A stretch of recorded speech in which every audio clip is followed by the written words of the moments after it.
प्रिय भक्तों, आज मैं आपको एक कथा सुनाने जा रही हूँ जिसे सुनने मात्र से आपके जीवन में सुख संपत्ति और धन की वर्षा होगी। तो चलिए कथा को प्रारंभ करते हैं। प्रिय भक्तों, एक जंगल में एक तोता और मैना प्रेम पूर्वक आपस में मिलकर रहा करते थे। उनमें बहुत प्रेम था। एक दिन किसी विवाद के कारण तोता और मैना के बीच झगड़ा हो गया। तोता ने कहा, इस संसार में सबसे बड़ा पापी और विश्वासघाती स्त्री है। मैना ने जवाब दिया कि इस संसार में सबसे ज्यादा पापी और विश्वासघाती पुरुष होते हैं। जब वे दोनों आपस में लड़ते रहे और अपने विवाद का निदान के लिए वे भगवान शिव के पास गए और अपनी बात बताई। शिव जी ने तोते से कहा कि तुम कैसे कह सकते हो कि संसार में स्त्री पुरुषों की अपेक्षा ज्यादा पापी और विश्वासघाती होती है। फिर तोता बोला, प्रभु, मैं आपको एक कहानी सुनाना चाहता हूँ जिससे हम सबको यह साबित होगा कि स्त्री पुरुषों की अपेक्षा ज्यादा पापी और विश्वासघाती होती है। फिर भगवान शिव बोले, ठीक है, तुम कहानी सुनाओ। फिर तोता भगवान शिव और माता पार्वती के सामने कहानी सुनाने लगता है। एक राज्य में अग्रसेन नाम का राजा राज्य करता था। उसके पास 4 बेटे थे जो सभी बहुत ही बहादुर और प्रतापी थे। लेकिन सबसे बड़ा बेटा, जिसका नाम चंद्रसेन था, वह न केवल प्रतापी बल्कि बहुत ही सुंदर भी था। उसकी पत्नी रत्न प्रभा भी बहुत ही सुंदर और रूपवान थी। वह अपने आगे किसी दूसरी स्त्री को सुंदर नहीं मानती थी। एक दिन राजा अग्रसेन ने अपने बेटे चंद्रसेन को उसकी किसी बात पर नाराज होकर के राज्य से निकाल देने का आदेश दिया। राजा का यह आदेश सुनकर सभी इस बात से चिंतित हो गए। फिर चंद्रसेन अपने महल में गया और उदास हो गया। उधर चंद्रसेन को उदास देखकर उसकी पत्नी ने पूछा, हे प्राणनाथ, आप उदास क्यों हैं? आप इतना मुरझाया हुआ क्यों हैं? राजकुमार होकर भी आप इस तरह चिंतित क्यों हैं? तब चंद्रसेन सोचने लगा कि मैंने बहुत बुरा किया है और अपनी सारी बात अपनी पत्नी को बता दी। उसी में उसकी पत्नी मूर्छित हो जाती है। फिर दासियों ने गुलाब के पानी का छिड़काव किया। तब उन्हें होश आ गया। होश में आकर रत्न प्रभा ने अपने पति चंद्रसेन से कहा, आप मुझे दासी पर छोड़कर परदेश चले जाएंगे तो मैं आपके बिना कैसे जी पाऊंगी? मैं भी आपके साथ ही चलूंगी। तब राजकुमार चंद्रसेन कहता है, तुम मेरे साथ कैसे चल सकती हो, क्योंकि दूसरे राज्य में अनेक प्रकार के संकट होते हैं और तुम नरम नाजुक महलों में रहने वाली, महलों के बिना यह कष्ट कैसे बर्दाश्त कर पाओगी? फिर तो राजकुमार चंद्रसेन की बात को सुनकर रानी रत्न प्रभा कहती है, हे प्रीतम, जितने भी दुख दूसरे राज्य में आएंगे वह सब हमारे साथ होते हुए भी सुख से भी अधिक सुखमय लगेंगे। महल के सुख बिना आपके जंगल के दुखों से भी अधिक भयावह लगेंगे। इसीलिए मैं भी आपके साथ चलूंगी। अब तोता कहता है, प्रभु, रानी रत्न प्रभा की आंखों में आंसू देखकर चंद्रसेन ने मन में सोचा कि वह मेरे बिना नहीं रह सकती, इसीलिए मुझे इसको तड़पते हुए छोड़कर चलना सही नहीं होगा। इन सभी बातों को सोचते हुए राजकुमार चंद्रसेन अपनी पत्नी रत्न प्रभा से कहते हैं, तुम उदास नहीं होना, हम तुम्हें अपने साथ लेकर जाएंगे। इस बात से रत्न प्रभा खुश हो जाती है और अपने पति के साथ जाने की तैयारी करने लगती है। अगली सुबह वे राज्य के बाहर निकलकर एक जंगल में पहुंचते हैं। चलते चलते थक जाते हैं और फिर उन्होंने एक बरगद के वृक्ष के नीचे विश्राम करने का निर्णय लेते हैं। वे बहुत थके हुए थे। ठंडी हवा की झोंकों से उन्हें नींद तुरंत आ गई। परंतु कुछ देर बाद वहीं पर एक सांप ने रानी को काट लिया। फिर तोता कहता है, हे प्रभु, आगे सुने। सांप के डसते ही रानी तड़पने लगी और चंद्रसेन की आंख खुल गई। तो रानी को तड़पता हुआ देखकर और सांप को जाता हुआ देखकर चंद्रसेन बेचैन हो गए। फिर कुछ देर बाद रानी की मृत्यु हो गई। इस प्रकार मृतक रानी को देखकर चंद्रसेन ऊंचे स्वर में रुदन विलाप करने लगे। उसका रोना धोना सुनकर जंगल के जीव जंतु उसे खाने के लिए वहां आ गए। फिर चंद्रसेन ने मन में सोचा, अब जीवन संगिनी ही मर गई है तो मैं अब जीकर क्या करूँगा और इसी जंगल में अपने प्राण त्याग दूँगा। ऐसा मन में सोचता है। फिर वो रानी की लाश के पास से उठ जाता है और जंगल से लकड़ियाँ इकट्ठी करने लगता है और रोकर कहता है, मैं भी रानी की चिता में जलकर मर जाऊंगा। उस समय स्वर्ग से एक देवदूत आता है और मुझे रोते हुए देखकर उसके मन में दया आती है। वह राजकुमार चंद्रसेन के पास जाता है और पूछता है, तुम क्यों रो रहे हो? आखिरकार तुम्हारा दुख क्या है? तो राजकुमार चंद्रसेन ने देवदूत से कहा, मेरे पास अपना दुख कहने की शक्ति नहीं है। मुझे चाहिए कि यह धरती फट जाए और मैं इसमें समा जाऊं। फिर देवदूत ने कहा, तुम मुझे अपना हाल बताओ, शायद मैं तुम्हारी मदद कर सकूं। फिर चंद्रसेन ने कहा, महाराज, मैं एक राजकुमार हूँ और राजा अग्रसेन का बेटा हूँ। मेरे पिता ने मुझे राज्य छोड़ने के लिए कहा था, इसलिए मेरी पत्नी और मैं इस जंगल में चलते चलते यहाँ आ गए। यहाँ आकर मेरी पत्नी को सर्प ने काट लिया और उसकी मृत्यु हो गई और मैं लकड़ी इकट्ठा कर रहा हूँ ताकि मैं अपनी पत्नी के साथ ही जलकर अपने आप को भी अग्नि के हवाले कर सकूं। तब तोता कहता है, हे प्रभु, आगे सुने। चंद्रसेन की बातों को सुनकर देवदूत कहते हैं, राजकुमार, तू बड़ा मूर्ख है। यह संसार है, यहाँ इंसानों का आना जाना लगा रहता है। इस शरीर को एक दिन सबको त्याग देना पड़ेगा। तू भी इसे जानता है। इस संसार में कोई भी किसी के साथ नहीं आता और ना ही किसी के साथ जाता है। फिर भी तुम मूर्खों की तरह यह बात कर रहे हो। अगर तू जीवित रहेगा तो बहुत सारी रानियां तुझे मिलेंगी। इसीलिए मेरे कहने पर मरने का विचार छोड़ दो। इस मानव शरीर को प्राप्त करने के लिए देवता भी बेहद इच्छुक होते हैं। तू फिर इस शरीर को क्यों नष्ट करना चाहता है? इस प्रकार देवदूत के शब्दों को सुनकर चंद्रसेन कहता है, महाराज, आपने जो कुछ कहा है वह सत्य है, किंतु ऐसी पतिव्रता पत्नी मुझे किसी जन्म में भी नहीं मिलेगी। इसीलिए मैं इसके साथ ही मरूंगा। फिर देवदूत चंद्रसेन के विचार सुनकर देवदूत ने जान लिया कि यह अपनी पत्नी के बिना नहीं रह सकता है। तब देवदूत ने चंद्रसेन से कहा, राजकुमार, तेरी पत्नी के जीवित करने के लिए केवल एक ही उपाय है। अब तू मेरी बात को ध्यान से सुनो। यदि तू इस उपाय को कर सकता है तो तेरी रानी जीवित हो सकती है। फिर चंद्रसेन ने कहा, महाराज, आप जो कुछ भी कहेंगे वह सब करने के लिए मैं तैयार हूँ। केवल मेरी पत्नी को जीवित कर देना। तब देवदूत ने कहा, तुम्हारी रानी की आयु केवल 20 वर्ष थी, जिसने इसे बिता दिया है। इसके बदले तेरी उम्र 70 वर्ष की है, जिसमें तुमने 30 वर्ष बिता चुके हैं। तेरी जीवन काल में 40 वर्ष अब भी बाकी है, यानी तुझे 40 साल और जीने का अवसर है। यदि तू अपनी पत्नी को आधा अपने शरीर का समर्पण कर देता है तो तुम दोनों की आयु समान हो जाएगी। अगर तुम यह मान लो तो रानी जल्द ही ठीक हो जाएगी। इसमें देवदूत की बात सुनकर राजकुमार चंद्रसेन ने कहा, मुझे मान्य है। फिर देवदूत ने चंद्रसेन के हाथ में पानी दिया और 20 वर्षों तक रानी के पैरों पर पानी डालने का संकल्प लिया। अब जैसे ही चंद्रसेन ने संकल्प लिया, वह जल को रानी के पैरों पर डालेगा। देवदूत ने कहा, पानी को पैरों पर डालने से पहले मेरे एक बात को ध्यान से समझ लो। इसमें एक गुप्त रहस्य भी है। अभी तो तुझे रानी की आवश्यकता है, तुम पानी डालकर उसको बचा सकते हो, लेकिन भविष्य में अगर रानी की आवश्यकता नहीं पड़ती है तो तुम अपने संकल्प को वापस ले सकते हो, और जब तुम वह संकल्प वापस लेते हो तो तुम्हारी रानी को तुरंत ही मौत हो जाएगी।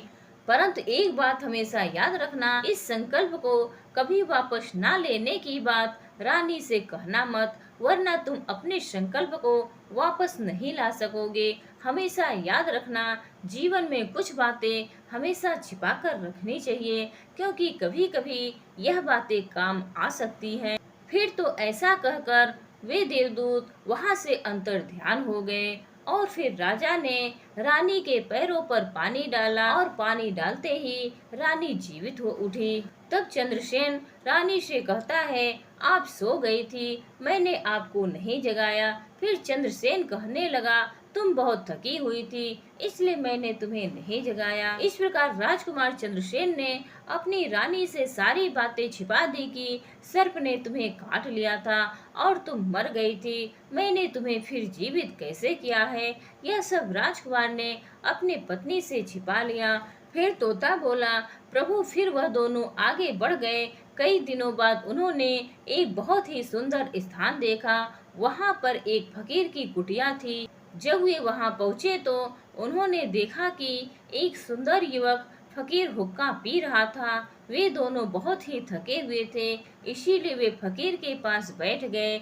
उस समय राजकुमार ने रानी से कहा, रानी हमें प्यास लगी है, हम कुएं पर जाकर पानी पीकर आते हैं। अगर तुम भी प्यासी हो तो तुम्हारे लिए भी पानी लेकर आएंगे।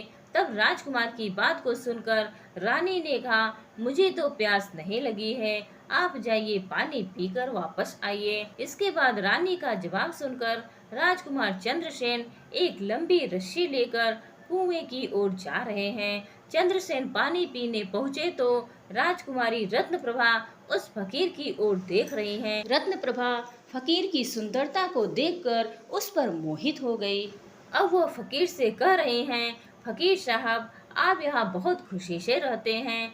फकीर ने कहा, तुम भी मेरे साथ रह सकती हो, लेकिन तुम्हारे पति भी साथ में हैं, तो कैसे तुमको रख सकते हैं। इसके बाद राजकुमारी रत्नप्रभा ने फकीर के सामने अपनी प्रेम लीला प्रकट की। तो फकीर ने कहा, मैं एक उपाय बताता हूँ, तुम अपने पति को जिस कुएं में पानी पीने गए हैं उसी कुएं में ढकेल देना, फिर जो होगा हम देख लेंगे। फिर तो फकीर की बात सुनकर के रत्न प्रभा ने कहा, ठीक है, ऐसा ही करूंगी। अब इतनी ही देर में राजकुमार चंद्रसेन पानी पीकर रानी के पास आया तो रानी कहने लगी, मुझे भी अब प्यास लगी है, कुएं पर वापस चल करके मुझे भी पानी पिलाओ। तो राजकुमार चंद्रसेन बोला, मैंने तुमसे पहले ही पूछा था और तुमने मना कर दिया था। खैर, अगर आपको प्यास लगी है तो मैं अभी पानी लेकर आता हूँ। तब चंद्रसेन पानी लेने चला तो रानी भी उसके साथ चल दी और कहने लगी, मैं भी तुम्हारे साथ चलती हूँ। बेचारा चंद्रसेन तो उसके प्रेम में पागल था।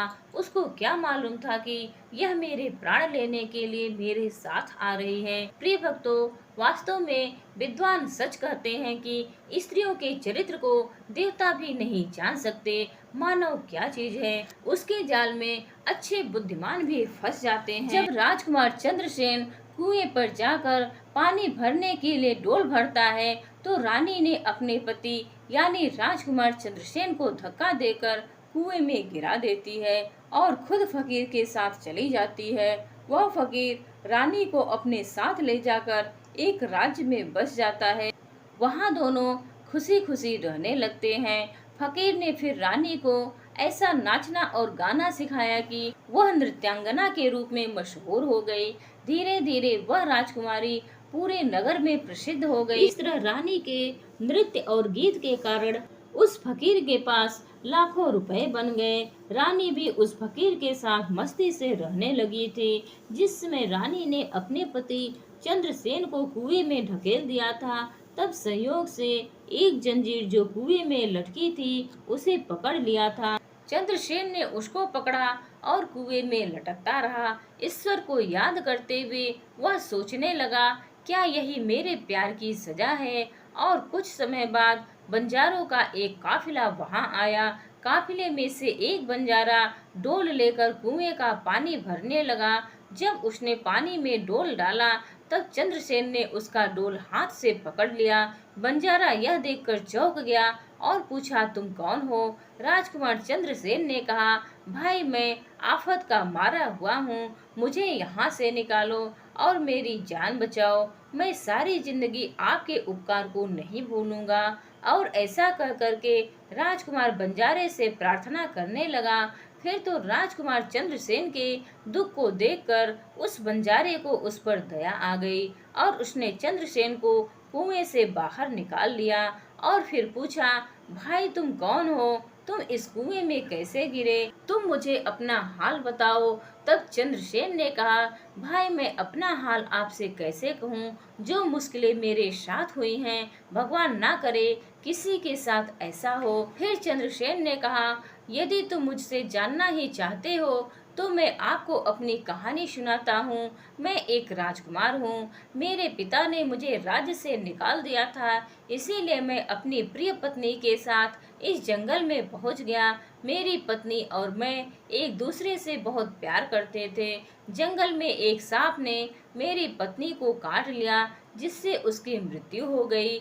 जब मैं अपनी पत्नी के साथ मरने जा रहा था, तब एक देवदूत ने मुझ पर दया की और मेरी आयु के 20 वर्ष मेरी पत्नी को देकर उसे पुनः जीवित कर दिया। फिर हम उस जंगल से आगे बढ़े। कुछ दिनों बाद हम एक स्थान पर पहुँचे जहाँ एक फकीर का डेरा था। मुझे प्यास लगी, मैं पानी पीने गया। जब मैं वापस आया तो मेरी पत्नी ने मुझसे कहा कि उसको भी प्यास लगी है, मुझे भी पानी पिलाओ। और इसी तरह कहकर मेरी पत्नी मेरे साथ उस कुएं पर आ गई। कुएं से पानी निकाल रहा था तो उसने मुझे पीछे से धक्का दिया। कुएं में लटकती हुई एक जंजीर मेरे हाथ में आ गई, जिससे मैं कुएं से गिरने से बच गया।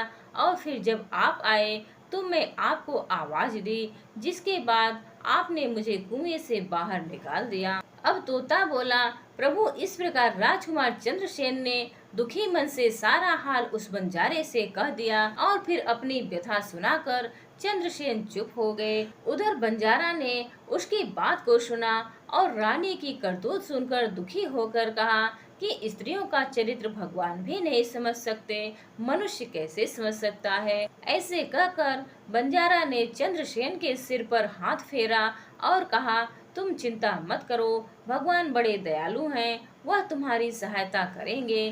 फिर उसने कहा, तुम चाहो तो हमारे साथ कुछ दिन रुक सकते हो। राजकुमार चंद्रसेन उन बंजारों के साथ रहने को सहमत हो गया। फिर उनकी सहायता से वह कुछ दिनों बाद उसी राज्य में पहुंचा जहां उसकी पत्नी रत्नप्रभा और वह फकीर रह रहे थे। उस राज्य को देखकर वह बंजारे से कहा, भाई मेरी इच्छा है कि हम कुछ दिन इस राज्य में रहते हैं। तब बंजारे ने कहा, आप जैसा चाहें, मुझे कोई आपत्ति नहीं है। फिर राजकुमार चंद्रसेन काम की तलाश में घूमने लगे।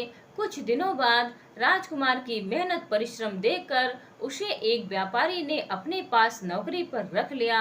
इस तरह राजकुमार चंद्रसेन ने उस व्यापारी के पास रहना शुरू किया और बड़ी मेहनत और प्यार से अपने कर्तव्यों का निर्वाह करना शुरू किया।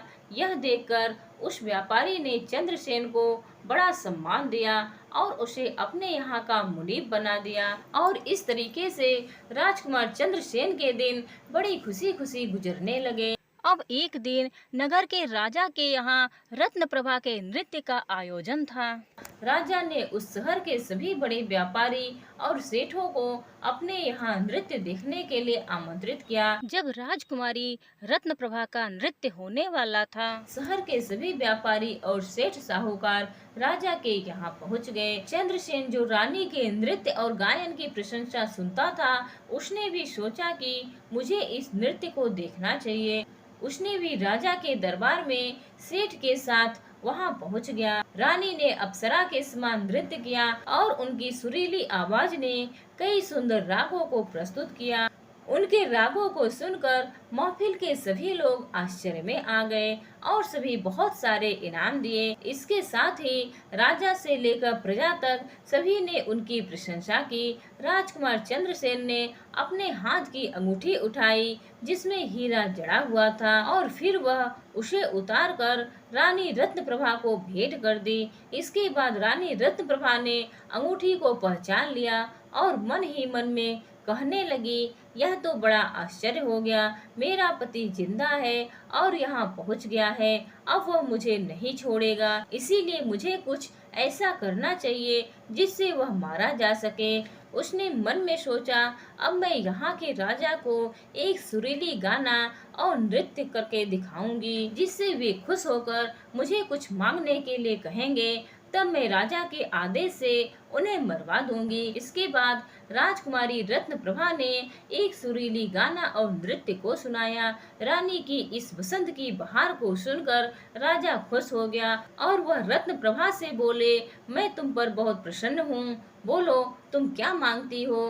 तब राजकुमारी ने कहा, अगर आप मुझसे प्रसन्न हैं तो सबसे पहले मुझे वचन दीजिए, फिर जो कुछ मांगूंगी वह आप मुझे देंगे। फिर रत्नप्रभा ने कहा, इस सभा में एक चोर है, कृपया उसे फांसी की सजा दें। राजा ने कहा, तुम उस चोर को मेरे सामने लाओ।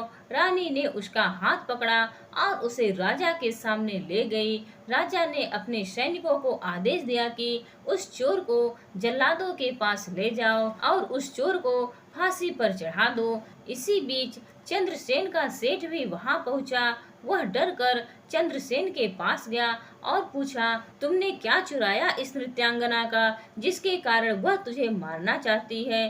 चंद्रसेन ने अपने मालिक से कहा, मालिक मैंने कुछ नहीं चुराया है, बस आप इस राजा को केवल यह बता दो कि वह मेरी दो बातें सुन ले, उससे मेरी जान बच सकेगी। अब चंद्रसेन का मालिक इसे सुनकर अपने साथी व्यापारियों और साहूकारों के पास गया और सभी ने मिलकर सलाह किया। उन्होंने कहा, मित्रों, या तो राजा न्याय करे या हम सभी इस शहर को छोड़कर कहीं और चले जाएंगे। और इस प्रकार सभी व्यापारी राजा के पास गए और कहने लगे, राजा साहब, हमारा मुनीब निर्दोष है, उसे मार देने का आपका आदेश है। वह कह रहा है कि वह अपनी दो बातें आपको कहना चाहता है, फिर भी आपको लगे कि उसने अपराध किया है तो उसे फांसी दे दीजिएगा, लेकिन मेरे मरने से पहले राजा केवल मेरी दो बातों को जरूर सुने। फिर राजा ने व्यापारियों की बात सुनकर कहा, ठीक है, मुनीब को बुलाओ। चंद्रसेन को लेकर राजा के सामने लाया गया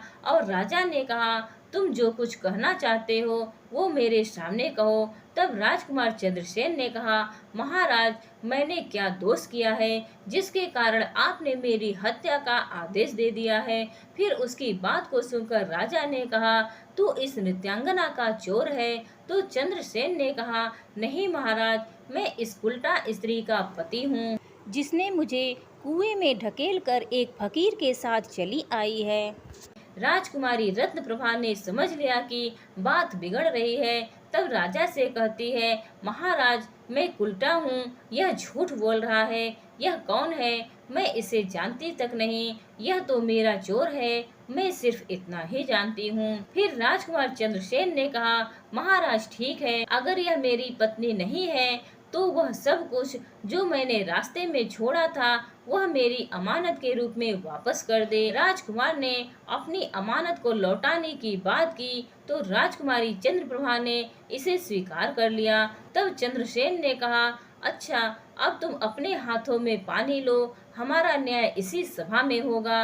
पानी लेकर वह जमीन पर रखा और कहा, वह वस्तु जो मेरे पास रास्ते में दी गई थी मैं अब वापस कर रही हूँ। रानी ने भी पानी लिया और कहा, जो वस्तु इसने मुझे रास्ते में दी थी मैं अब वापस कर रही हूँ। जैसे ही वह अपने हाथों का पानी छोड़ा, रानी के प्राण छूट गए। यह दृश्य देखकर वहाँ के लोग हैरान रह गए। तो राजा ने यह देखकर चिंतित होकर चंद्रसेन से कहा, यह क्या हो गया, बताओ मुझे सच्चाई क्या है।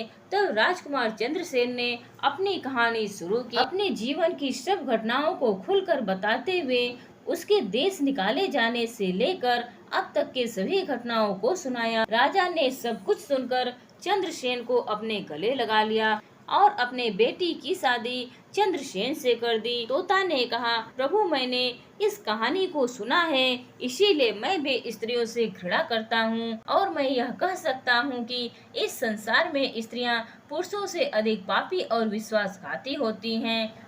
पार्वती ने कहा, प्रभु, मुझे लगता है कि यह तोता सच कह रहा है। स्त्री तो सभी में से केवल एक दो ही बिना नैतिक मूल्यों और ईमानदारी के हो सकती है, परंतु पुरुषों में तो ऐसे कुछ हैं जो पापी और विश्वासघाती हो सकते हैं। फिर भगवान शिव ने पूछा, ठीक है, तो मैना तुम कैसे सिद्ध करोगी? तब मैना कहती है, मैं भी एक कहानी सुनाती हूँ जिससे स्पष्ट होगा कि स्त्री की तुलना में पुरुष अधिक पापी और विश्वासघाती होते हैं।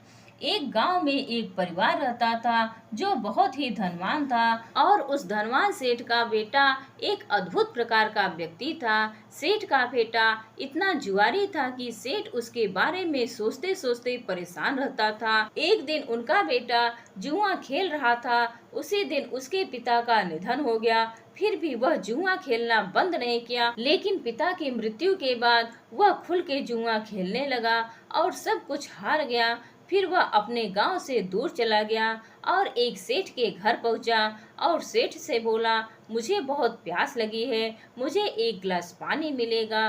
तो सेठ ने उस युवा से पूछा कि तुम कौन हो, क्या करते हो और कहां से आए हो। जिसके उत्तर में उस युवा ने कहा कि मैं एक व्यापारी हूं और यहाँ से जा रहा था, तो मैं सोचा पानी पीकर चला जाऊं। तब सेठ ने पूछा कि तुम कौन सा व्यापार करते हो। तब युवा कहता है, व्यापार करते समय मेरे सामान समुद्र में गिर गया, इसीलिए यदि आप मेरी कुछ मदद कर दें तो अच्छा होगा। फिर सेठ ने लड़के की बात सुनी और फिर उसकी बातों के जाल में फंस गया और कहने लगे कि बेटा, तुम तो ठीक हो और कुछ कमा भी लेते हो, तो क्या मेरी बेटी से शादी करोगे। अब तो यह बात सुनकर युवा खुश हो जाता है और शादी के लिए हाँ कह देता है, जिसके बाद दोनों का विवाह हो जाता है। प्रभु इस प्रकार सेठ अपनी बेटी को धन के साथ विदा कर देते हैं। उधर युवा लड़का को तो बस केवल धन के लिए विवाह करना था, तो उसने वह भी कर लिया। अब विवाह के बाद जब युवा सेठ की लड़की को साथ लेकर जा रहे थे तो एक जंगल आ गया। वहाँ पर युवा लड़का अपनी पत्नी से बोला, देखो हम अभी जंगल में हैं, यहाँ कोई चोर हमारे गहनों को चुरा सकता है, इसीलिए आप अपने सभी गहनों को मुझे दे दें ताकि हम सुरक्षित रह सकें। युवा की पत्नी ने अपने पति पर भरोसा किया और अपने सभी गहनों को उन्हें सौंप दिया, और क्यों ना करे, क्योंकि वह उनके पति थे। उसके बाद युवा ने अपनी पत्नी के गहनों को एक पारदर्शी बंधने में बांध लिया और फिर वे जंगल में आराम से ठहरे। इस दौरान युवा के मन में लालच उत्पन्न हुआ और उनकी पत्नी के साथ जाने वाली एक दासी थी जिसे सेठ ने अपनी लड़की के साथ भेजा था। युवा ने फिर उस दासी को मार डाला।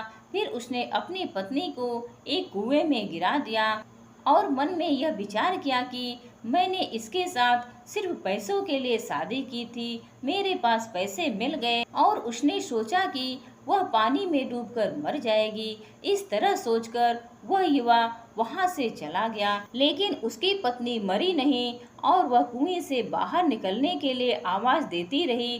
कुएं के पास से एक आदमी गुजर रहा था और जब उसने किसी महिला की आवाज सुनी तो वह उस महिला को कुएं से बाहर निकाल लिया।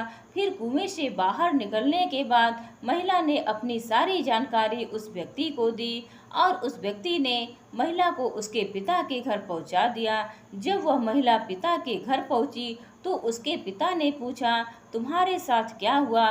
महिला ने कहा, पिताजी, जंगल में कुछ चोरों ने हम पर हमला किया था और दासी को मार दिया, मुझे कुएं में ढकेल दिया और पति के बारे में कुछ पता नहीं। बेटी की बातें सुनकर सेठ जी ने कहा, कोई बात नहीं, भगवान सब ठीक करेंगे। फिर मैना कहती है, प्रभु, इस दुनिया में स्त्री और पुरुष दोनों ही विश्वासघाती और पापी हो सकते हैं। अब आपके हाथ में न्याय का फैसला है। मैंने भी आपको एक कहानी सुनाई है और तोते ने भी एक कहानी सुनाई है। अब आप ही न्याय करें। उसने अपनी पत्नी को मारा और सारा सामान लेकर चला गया। अब तोता और मैना की कहानी सुनकर भगवान शिव बोले, ठीक है तोता और मैना, मैंने तुम्हारी कहानी को ध्यान से सुना है, अब मैं तुम्हारा न्याय करता हूँ। सच में इस संसार में स्त्री और पुरुष के बीच ज्यादा पापी या विश्वासघाती कौन होता है, यह मेरे लिए स्पष्ट है। शिव जवाब देते हैं, बिना किसी शंका के यह सत्य है कि इंसान की सोच उसके इस स्तर से नीचे जा सकती है और वही पापी और विश्वासघाती होता है।